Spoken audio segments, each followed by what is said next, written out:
Required 1. I need to identify and discuss the non-compliance or the negatives in trying to achieve compliance with King and the Companies Act in the entire scenario, excluding the board resolution on 2 January 2022.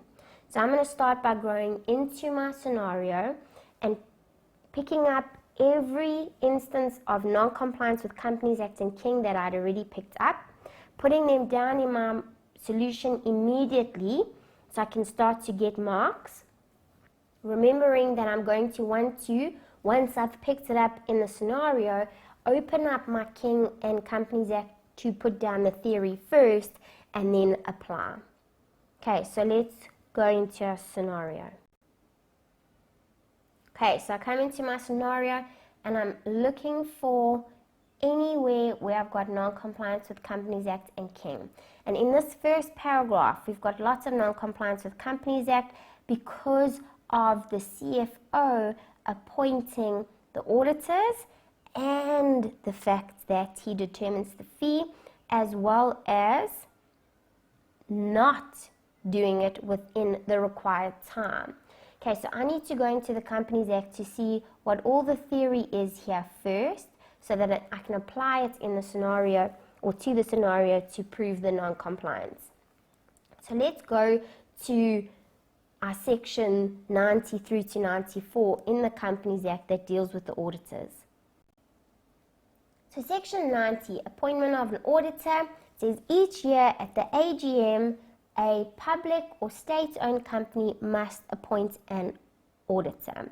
Okay, they don't mention that at the AGM that they did or didn't. However, they do mention that there was a vacancy because of a resignation.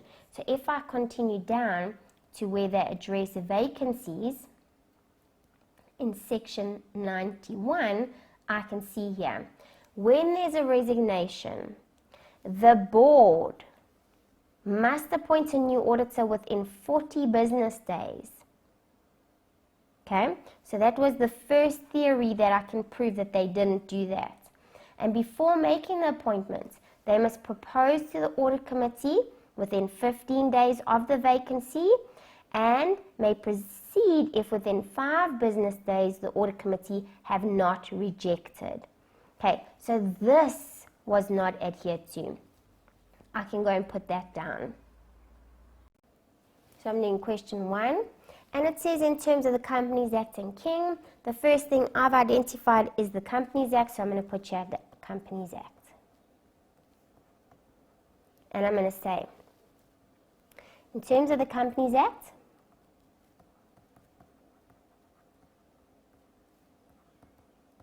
where there's a vacancy for the auditor position, the board of directors must appoint a new auditor within 40 days by submitting a proposal to the audit committee within 15 days of the vacancy. The audit committee has 5 days to reject, and if not, the board can appoint. So I'm going to state here, the CFO, not the board, appointed the external auditor,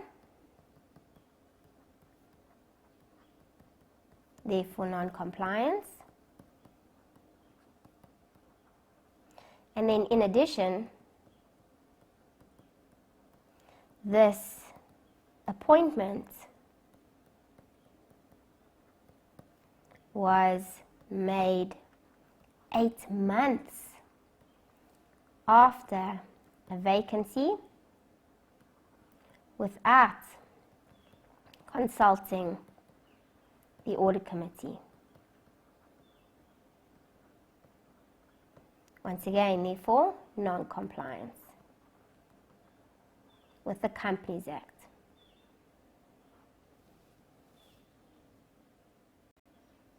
So I've addressed the vacancy and I've addressed the CFO dealing with it. I then need to address the CFO determining the fee, which is supposed to be the audit committee's responsibility. So let's go into section 94 of the Companies Act where we can see that. Section 94, the audit committee. If we come down to the audit committee's duties, Principle 7 or Section 7, it says to determine the fees to be paid to the auditor in terms of the engagement. So straight under my Companies Act, I'm going to say per Companies Act, the audit committee has the duty of determining the auditor fee. In this situation, Minnie, the CFO, determined the audit fee, therefore non-compliance. And now I can cross off this non-compliance with the Companies Act. So all the non-compliance with the Companies Act that I've picked up here, I've now addressed. And now I can go into discussing the King concern here. Okay, and it's Principle 13, Compliance Governance. Here it says the board is responsible for compliance with applicable laws and non-binding rules, codes, and standards. So as soon as I pick up any non-compliance, I can automatically put down that this principle is not being adhered to by the board. And so I want to now have my subheading for King, but I know there's going to be a lot more Companies Act, so I'm going to leave a full page here for Companies Act and I'll put down King. And I'll say, per King, the board is responsible for compliance with laws and regulations. You can see there's been non-compliance with the Companies Act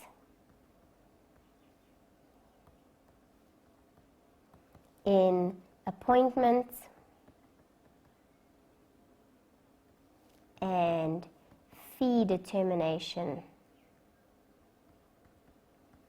of the external auditor, therefore non-compliance with King in terms of complying with laws and regulations. Okay guys, there's probably going to be a few instances where we pick up non-compliance, so I would generally leave a little bit of space underneath this before I put down my next King point, because I want to just keep adding when I pick it up. Okay, so I keep looking for more indications of non-compliance with the Companies Act or non-compliance with King. Okay, and we get down to here, our board of directors, which is generally going to be a King concern. So I've got here non-compliance with King because my chairperson is not independent, and I've got non-compliance with King because my lead is not independent. I am, however, comfortable with my composition of my directors. Okay, so let's go into Principle 7, which discusses your chairperson and your lead being independent. So I come to principle 7, which deals with your board of directors, and I scan down to where they address the chairperson specifically, and I see that the chair should be independent, non-executive director as determined by the governing body. And following that, the governing body should also appoint an independent, non-executive member as lead independent. Okay, so we picked up that neither of them were independent.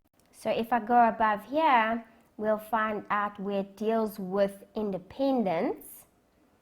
Okay, and that's your 28. And it says here, if director owns securities in the company which would be material to the personal wealth, which was the lead, and then if you have been in the employ as an executive manager in the preceding 3 financial years, which was the chairman. So I'm going to say per king, the chairman of the board of directors should be an independent, non-executive director. And then I state,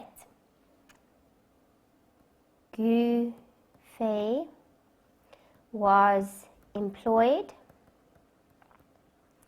in an executive position, CEO, within the 3 previous years.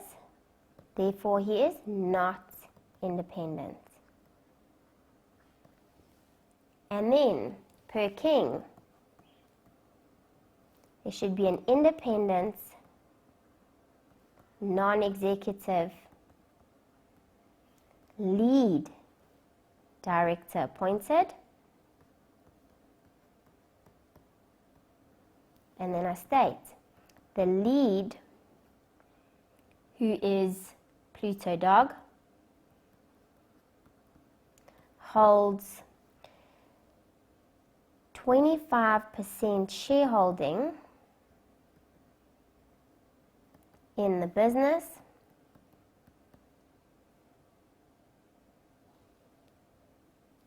which would therefore be considered significant.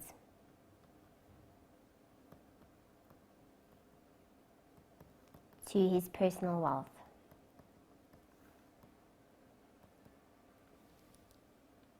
And I've addressed those 2. Then I come here and I see they've got non-compliance with King in terms of the audit committee because Pluto Dog is not independent and he's a member of the audit committee and is ultimately the chair of the audit committee. Okay, so let's go into our principle 8, which deals with our committees.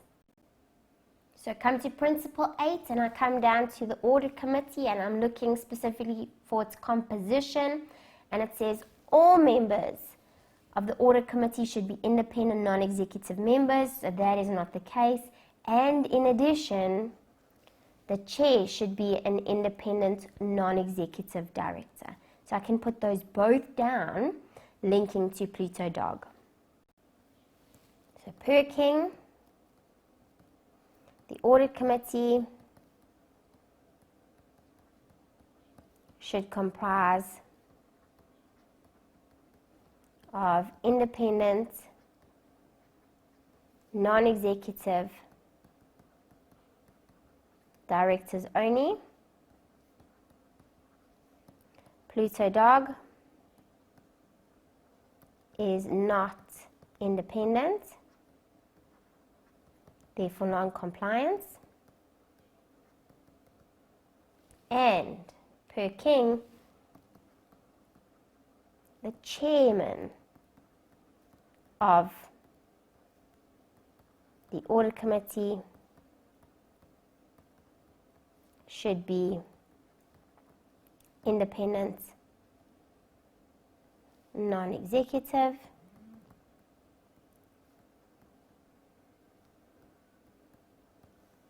Pluto dog is the chairman and not independent. Therefore, non-compliance. Okay, then I've got your non-compliance with King. Why? Because Minnie Mouse is director, but very controlling. Nobody stands up to her. So there is no balance of power in this board. Okay, also, if that is how she acts, there would be a concern with her ethical ability and the board's ability and the way that the culture of the business is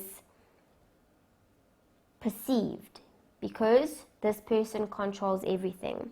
So if we go to principle 1, we can see our concerns from a King perspective. Principle 1, the governing body should lead ethically and effectively. So members must act in good faith in the best interest. They must avoid conflicts, ethically set the tone for the organizational culture. So I would probably link that as my concern, because if the governing body are not working together, one person is able to control, then the culture that is created in the business would not be one of an ethical culture. Okay, because this person is dominating the board and ultimately the organization. But ultimately, guys, if you had said any of those, you would have been able to get your mark for that. So per King, the board should set the tone for an ethical culture. And I say that Minnie is intimidating and nobody stands up to her. Therefore, she is controlling the business and the tone.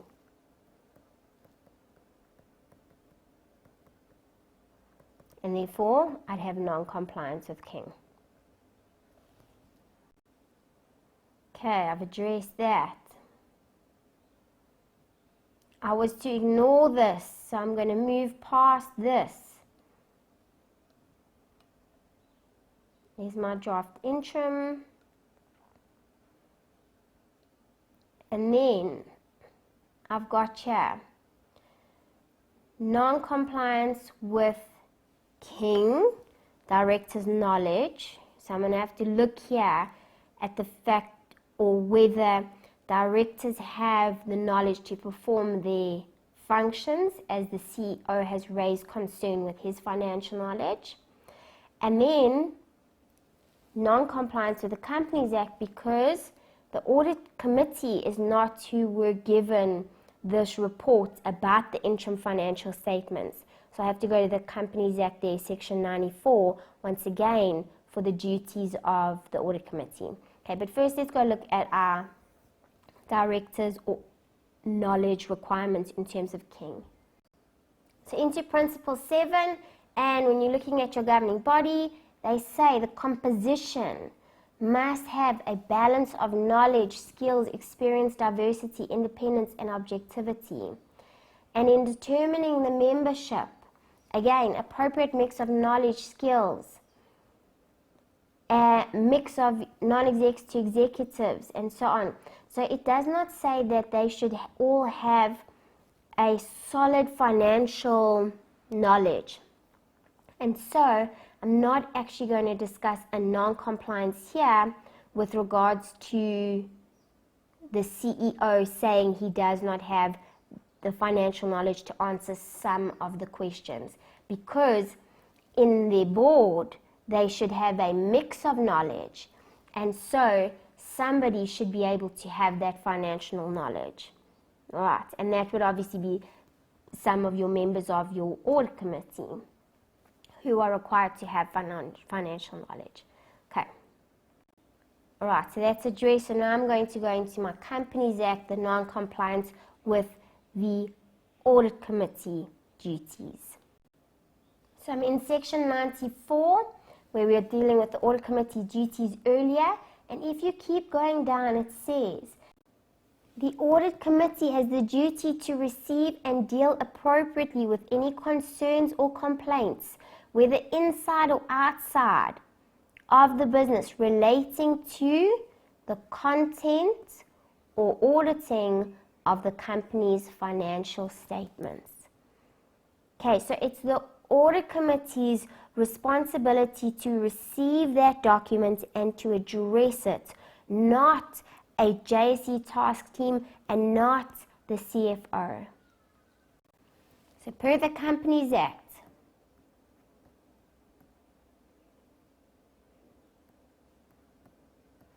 it is the audit committee's duty to receive any reports or complaints on financial statements.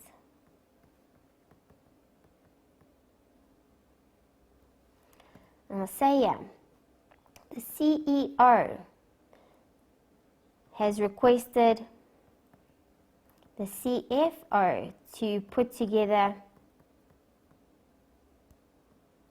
a task team of accounting staff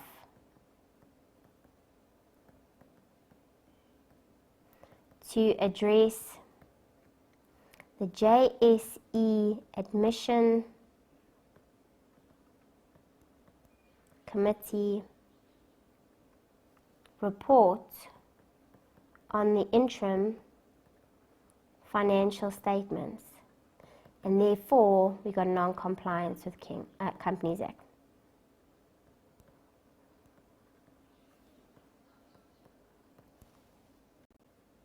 And I can cross that off. Then I've got here, the financial statements will not need to be approved by the board, the CFO, which again is non-compliance with King. So Principle 5, which is dealing with your reports, says that the governing body should oversee the reports such as the annual financial statements. Okay, and the need to comply with the legal requirements for these. They also have to ensure that there is an integrated report annually. Okay, so they are responsible for the annual financial statements. Per King, the board is responsible for the annual financial statements.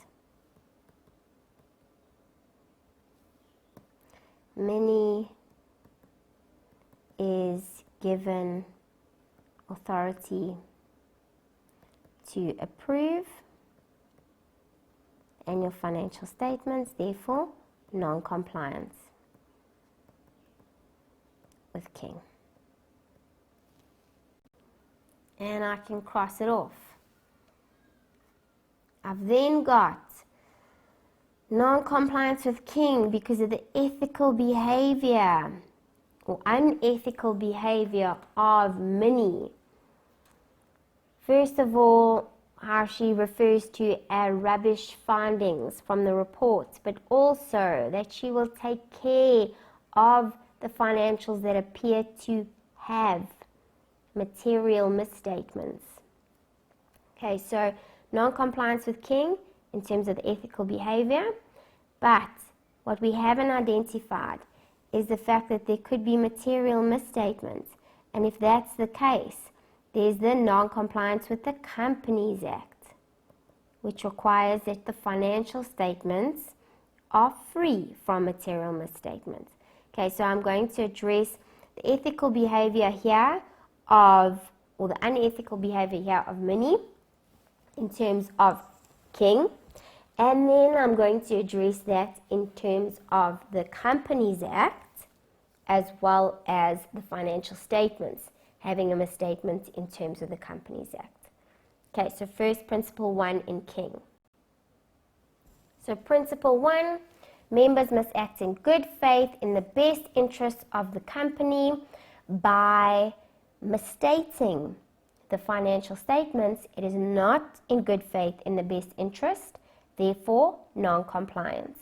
Okay guys, and the nice thing about this is you may pick up the unethical behavior from a king perspective, but as soon as you pick up unethical behavior from a director, you've got king and Companies Act to address. So per king, directors should act in the best interest, in good faith. Many, first of all, is attacking and refers to the JSE findings as rubbish. In addition, many may be aware of material misstatements in the financial statements and allowed it.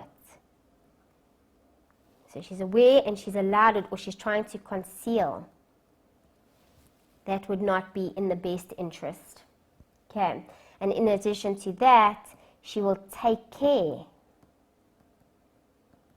of the report, therefore further concern with in the best interest in good faith.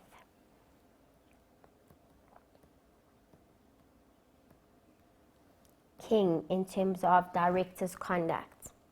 Okay, from a Companies Act perspective, your director's conduct, Section 76. Section 76, standards of conduct.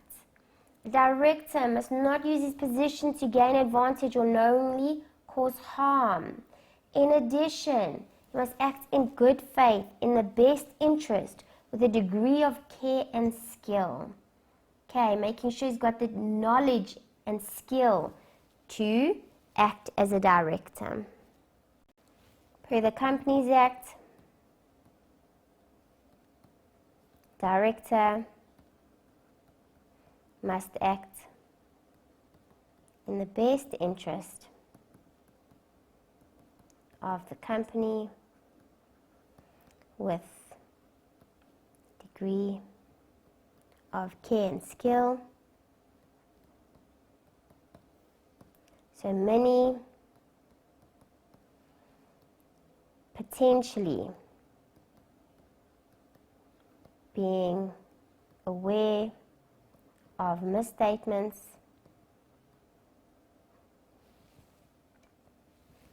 is not in the best interest of the company, and refusing to appoint a committee, again, is not in good faith. It looks like you're trying to hide something. Okay, and then in addition to this, guys, Section 29 of the Companies Act deals with misstatements in the financials. So let's go have a look there. Section 29 deals with your financial statements, and it says that those financial statements must satisfy the reporting standards and present fairly the state of the business. It also says they must not be false or misleading or incomplete, and any person is guilty of an offense if they are party to this preparation, knowing that they are materially false or misleading. So per the Companies Act, financial statements must be prepared according to the framework without misstatements or falsely prepared. So it appears that Minnie has prepared financial statements, the interim ones, but they don't say interim must be ignored, with material misstatements. Therefore, non-compliance. And then per the Companies Act, any person aware of false info in the financial statements is guilty of an offense. Minnie appears to be aware of the misstatements and therefore non-compliance, could be found guilty of an offense. Okay, work through it. You've picked up as many as possible. There's more than 22 marks here. If you're not comfortable, you now need to go back into the scenario and try and pick up more. You know it's Companies Act, you know it's king. Work through each of those contents to see, is there something else I'm missing here that I could add, provided you've got sufficient time. Okay, let's move on to question 2.